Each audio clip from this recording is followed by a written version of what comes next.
we now move to the other side of the coin. The trouble with the judge is you hear a counsel such as Ms. Henke addressing you and you think, well, that sounds entirely plausible and there can't be any answer to it, but there always is. And we've got Deirdre Fottrell QC to address the other side of the motion. Deirdre practices at One Garden Court in London. She came to the bar after an academic career, but has continued to have an impressive academic career since then.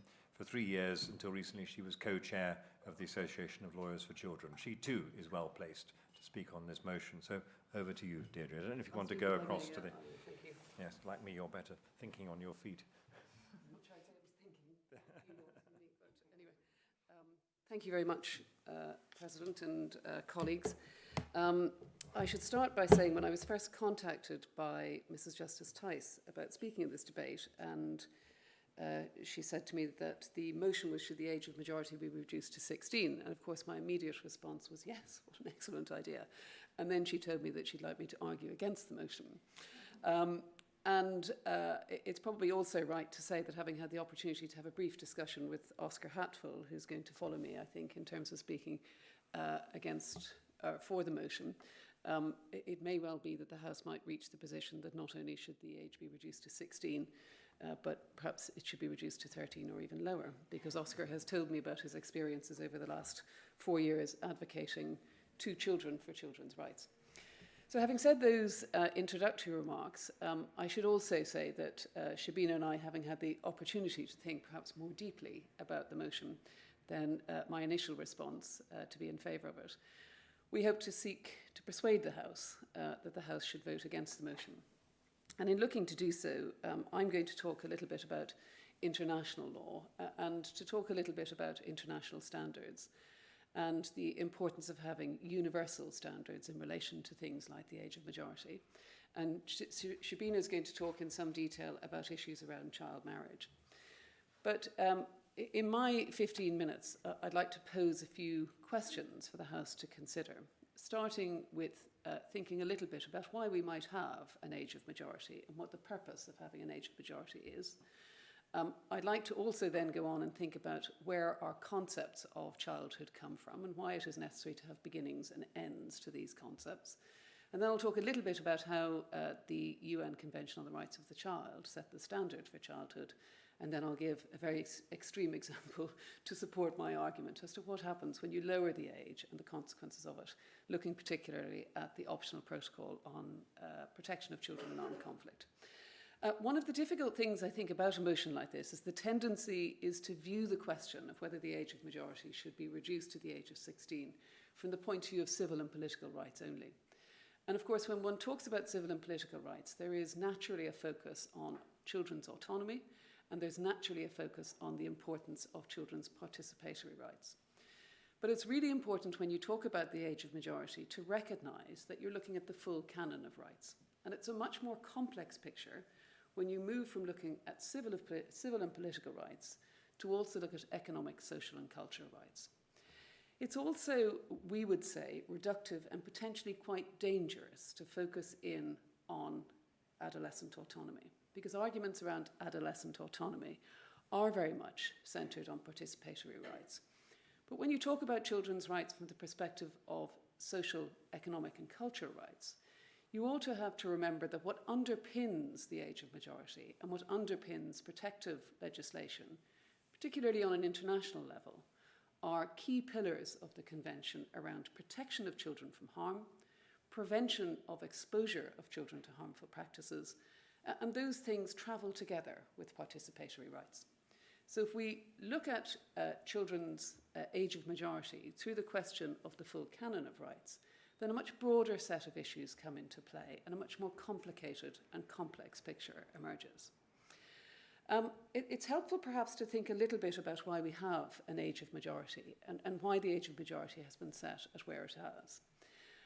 In this jurisdiction, most of us will recall that concepts of childhood began in this jurisdiction during the Industrial Revolution. And the ethos or the driver for developing a concept of childhood was to protect children from working in the labour market, but also to ensure that children had an opportunity to have education. And the concept of childhood begins with the Education Acts in this jurisdiction, the 18th century, so that you have children entitled to free education, and that is set at a minimum age. That concept of childhood, I think it's important to recognise, is very much a Western concept, and it carries on into international legislation. And with it, of course, comes that focus on participatory rights. But when one stands back and recognises that the concept of childhood is different in other cultures and has different meanings in other societies, it's also important to recognise how the concept of childhood is strengthened and supported by the protective and preventive dynamic which emerges in the Children's Convention in the 1990s. It's helpful, I think, to think about the age of majority in international law and to look at where that emerges from. Ruth has given a wonderfully comprehensive and very appealing analysis of the variations under domestic law across a whole range of different situations and different contexts. I was particularly interested in the information that she gave that you could ride a low-powered motorcycle at, I think it was 11. Speaking for myself, many times 11, I can't ride a low-powered motorcycle, but I think it's interesting to look at the disparity across a whole range of issues. But the question that arises under international law, and the question which underpins the Children's Convention, is why do you need to have an age of majority under international law, and how did the age of majority emerge?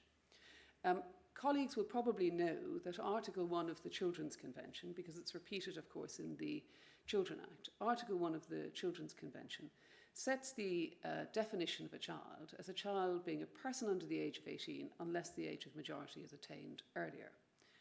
Now, there's a couple of points, I think, to note about that. First of all, it's the first time in a binding international treaty that the age of majority is set at 18.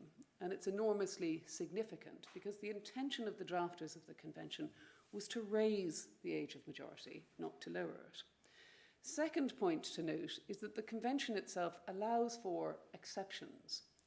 And our submission, if you like, to the House is that that is dangerous and illustrates why the lowering of the age of consent, in fact, would abdicate the protective and preventive responsibilities that emerge, not just under the Convention, but under domestic law. If you look at the immediate aftermath of the Children's Convention, colleagues will know, of course, that the Children's Convention is the most widely ratified international human rights treaty, bar none. It has been ratified by 196 member states. Clear evidence from the Convention in the years after the Convention demonstrates that the inclusion of an age of majority had a very significant impact on the practice of member states.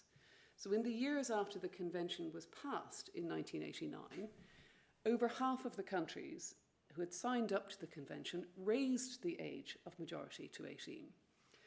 It's interesting also to note that 26 member states of the Convention raised the age beyond the age of 18, so between the age of 18 and 22. And what I thought was one of the most interesting statistics that I pulled out in my researches for this discussion was only 8 countries have set the age of majority as a matter of law between the ages of 16 and 18. And that in itself, I think, speaks to the universal acceptance of the necessity of having an age of majority and the benefit to children of doing so, deriving it or drawing from international law. Now, pausing there for a moment, I think it's important to recognise, and I do recognise, that Ruth has made some very powerful points about autonomy. And so it's helpful then to move on and consider when and how should the age of majority be relaxed.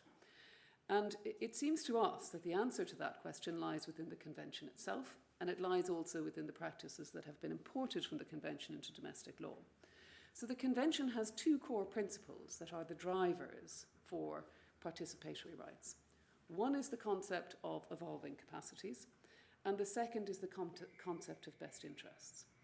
And if you embrace the concept of evolving capacities, you recognise that as children travel through childhood from 0 to 18, they will acquire greater participatory rights, and the protective rights may be, as it were, downgraded or recede. But the other key point, and you can't divorce these two core principles from each other, the other key point, of course, is that evolving capacities should not be applied without best interests, and that you should only look at lowering the age of consent if you can demonstrate not just that evolving capacities might justify it, but that it is in children's best interests to do so. I say that collectively as a group, but also in terms of individual children and in terms of the acquisition of participatory rights and the use of participatory rights. I think it's also right to recognise that there is real tension within international and domestic law as to how you reconcile these competing concepts under the Convention. And one of the things that we would suggest, and this I think may emerge a little more in Shabina's talk, one of the things that we would suggest is concepts of autonomy and protection are not in conflict with each other. Concepts of autonomy and protection are complementary to each other. But they do, in our submission, illustrate very much the benefit of having a solid legal age of majority, which is set at and tracks along with international definitions of childhood. Now, I said I was going to use a rather extreme example to illustrate the point that I wanted to make about what happens if you lower the age of majority, and it comes from the Children's Convention itself. One of the most controversial provisions of the Children's Convention was Article 38 of the Convention, which dealt with the issue of children's participation in armed conflict. And when the Convention was passed, it was potentially in conflict with the Geneva Convention number 4, which allowed for recruitment of children to the armed forces at the age of 15. And so states parties would not agree to the Children's Convention raising the age of majority in all circumstances. What happened subsequent to the Convention, and the way it impacts in this jurisdiction, is very telling and illustrates, I think, the wider point that we want to make. After the Children's Convention was passed, states agreed to an optional protocol, and the optional protocol does raise the age of recruitment of children to the armed forces to the age of majority, but also allows for an exception. Now, what happened is that those states which already did not accept a higher age didn't sign up to the optional protocol, or states like this state, unfortunately and regrettably, signed up to the optional protocol but with a derogation. Recently, in this jurisdiction, a report from the UN agency, the CRIN agency in Geneva, about the recruitment of children to the armed services in this jurisdiction. This is the only country in Europe which still recruits children to the armed services. Over 2,000 children a year between the ages of 16 and 17 are recruited into the army in this jurisdiction. And the CRIN report was heavily critical of the fact that the UN, over the 3 decades of the Convention, has repeatedly invited the UK to look again at its policy of recruitment of children to the armed forces and bring that in line with the age of majority. The reason I use that as an example is because it's all very well, I think, to cherry pick and say that children should be able to do this thing at that age and this thing at that age. But the only real solid protection from children being treated, if you like, as out with the protection of the Convention and not having the protective framework of the Convention, and I use the Convention coterminous with provisions of domestic law, is if you have a hard, fast, solid rule in relation to the age of majority. And there's too much of a grey area, as demonstrated by the optional protocol, the recruitment of children to armed forces between the ages of 16 and 18 to say that you can safely lower the age of majority to 16. Shabina is going to pick up right there and talk about forced marriage and child marriage. So I would commend to the House to say no to this motion. Thank you very much. I hope I'm in time. You are.